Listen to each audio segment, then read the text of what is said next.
Puasnya. Lebarnya. Cantiknya. Rumah banglo ni dekat Enstech Negeri Sembilan. Dia ada banyak advantage. One of it ialah dia facing open.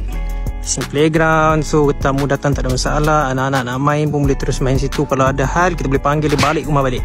Luasan dia ialah 7,900 square feet. Sangat-sangat luas. Kereta pun boleh masuk dalam about 4 kereta parking dalam ni. 1, 2, 3 dan 4. Tanahnya punyalah luas. Boleh buatkan pool sini dan masih ada lagi ruang untuk play around. Okay, masuk-masuk je is where you guys dapat living room.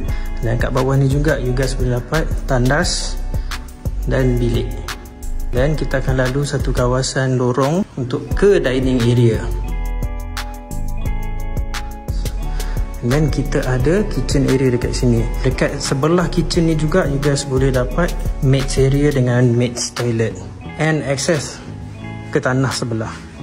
Dan bila korang naik je atas sebelah kiri ni, korang boleh dapat the master bedroom. Master bedroom dia akan facing madhab depan. And then sini adalah ruang wardrobe.